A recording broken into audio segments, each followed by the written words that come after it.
பெயர் சித்ரா, வயது 32, இந்து, ஜாதி தடையில்லைன்னு சொல்லியிருக்காங்க.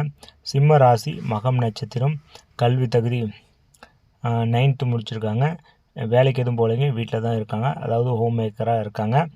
திருமண நிலை முதலாக இருந்தாலும் சரி, மறுமணமாக இருந்தாலும் சரி ஓகேன்னு சொல்லியிருக்காங்க. இவங்க ஈரோடு பள்ளிப்பாளையத்தில் வசிச்சுட்டு இருக்காங்க. இவங்களுக்கு பள்ளிப்பாளையத்தில் 2 வீடு இருக்குங்க. ஒரு வீடு வாடகை விட்டுருக்காங்க, ஒரு வீட்டில் அவங்க குடியிருக்காங்க. அது இல்லாமல் பார்த்தீங்கன்னா இது தறி பிஸ்னஸ் போயிட்டுருக்கு இவங்க வீட்டில்.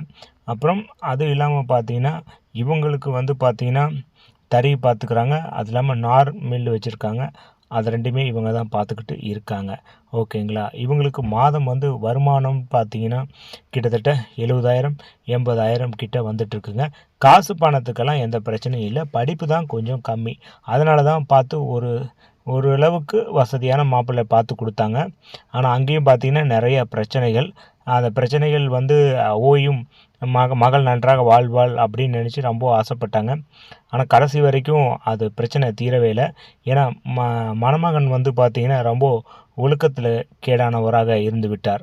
அதனால் வந்து பார்த்திங்கன்னா கல்யாணம் வாழ்க்கையை வெறுத்து அப்புறம் இதுக்கு மேலே வேணவே வேணாம் அப்படின்னு சொல்லிட்டு டிவோர்ஸ் வாங்கிட்டே வந்துட்டாங்க. இவங்களும் வந்து இவங்க பொண்ணுக்கு வாங்கி கொடுத்துட்டாங்க. 1 இயர்லேயே இது முடிச்சிட்டாங்கன்னு வைங்களேன், வேணான்னு சொல்லி. இப்போது கல்யாணம் இந்த டிவோர்ஸ் வாங்கி 4-5 வருஷம் ஆகுது. இவங்களுக்கு இருப்பதோ ஒரு பெண்ணு. இவங்களுக்கு அப்புறம் வாரிசே இல்லாமல் போயிடும்.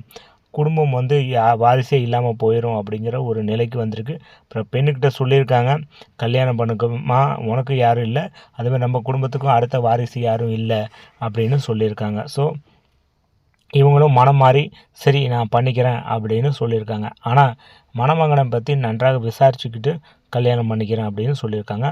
அவங்க நேரடியாகவே என்கிட்ட பேசணும், பழகி பார்த்துட்டு தான் திருமணம் செய்து கொள்வேன் அப்படின்னு சொல்லியிருக்காங்க.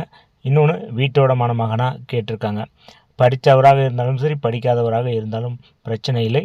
நமக்கே பிஸ்னஸ் எல்லாம் போயிட்டுருக்கு, அதை கூட இருந்து பார்த்துக்கிறவா இருந்தால் மட்டும் போதும். மற்றபடி பெரிய எதிர்பார்ப்பு எதுவுமே இல்லை. ஓகேங்களா. ஆனால் என்ன எதிர்பார்க்குறாங்கன்னா பொண்ணு வீட்டுக்காரங்க என் மகளை அன்பாக பாசமாக பார்த்து கொள்ள ஒரு ஏழை மணமகன் கிடைத்தாலும் கூட போதும், ஆனால் அவங்கள கண்கலங்காமல் வச்சுக்கணும் அப்படின்னு சொல்லியிருக்காங்க. ஓகேங்களா. இவங்களை பிடித்திருந்தால் கீழே தெரிகிற கான்டாக்ட் நம்பரில் உங்கள் டீட்டெயிலை சென்ட் பண்ணுவீங்க. நாங்களே உங்களுக்கு இவங்கள்ட்ட பேசிவிட்டு ஓகேங்கிற பட்சத்தில் கால்